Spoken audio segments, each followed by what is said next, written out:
Do you believe Biden was legitimately elected in 2020? Yeah, I mean, he's the president, right? He is certainly the legitimate president of the United States. The, the thing that I've always said here, and I'll repeat to you, is was the election in 2020 free and fair? Was it above board? And my answer is no. I really don't think that it was. And here's why. Here's the basic. There are many arguments we could make, but here's the thing that I think made the election fundamentally a problem in 2020. It's not, foreign people hacking into the voting machines and changing Biden votes into Trump votes or Trump votes into Biden votes. It's the influence of the technology industry on the election. So I try not to get involved or obsess over the vocabulary. Was the election free and fair? Was it rigged? Was it stolen? And I try to focus on the specific thing that I think happened, because I don't know how people can disagree with it, disagree that it happened, and also disagree that it's a problem. So about a few weeks ago, Mark Zuckerberg confirmed what a lot of us had suspected, which is that the leadership of the FBI told him to censor a story that was incredibly damaging to Joe Biden. It was about Hunter Biden's business dealings, the famous Hunter Biden laptop story. Mark Zuckerberg said that he censored that story at the behest of his own government. And if you look at independent analysis, they suggest that millions of votes would have changed hands if people had just been aware of that story, because it reflects very poorly not just on Hunter Biden, but on his father, who's now the President of the United States. Is it okay that a technology company at the behest of our government censors information that influences millions of votes? I just think the answer is clearly no. And I don't know how people who say they care so much about our democracy, capital O and capital D, can ignore the influence of these very powerful companies on our elections. I don't care what people call it, but that's a problem, and it's a problem I'd like to solve. Talked about capital D democracy.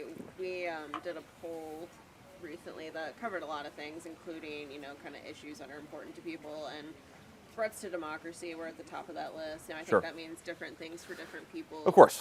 So from your perspective, are there any threats out there, and if so, what do you think the kind of most pertinent ones are? Yeah, absolutely. I mean, the one that I just pointed out, I think is a major threat to democracy. I mean, something relatively bipartisan. I mean, over 200 years in this country. I mean, you go back to Teddy Roosevelt or go back to Franklin Roosevelt, there was a recognition that large corporations should not be able to influence American politics. And look, I worry about this with the influence of money. I think our campaign finance system is totally jacked up. But a much, much more significant concern is you can't let these companies control the flow of information in a way that benefits one party or another. 90% of people get their news from social media, whether it's TikTok, Facebook, Instagram, like the whole suite of social media. That is now the modern public square. We can't let the modern public square be controlled by companies, some of whom, by the way, have a financial interest in China and expect to have a functioning democracy. It's comparable to what would it have looked like in 1938 if Nazi Germany had went and bought up the 5 biggest newspapers in the United States of America? Everybody, Democrat and Republican, would have been like, that's not okay. That's a threat to our democracy. Certainly, I think it's a threat today. Last question. What do you think are the strengths and weaknesses of the GOP right now?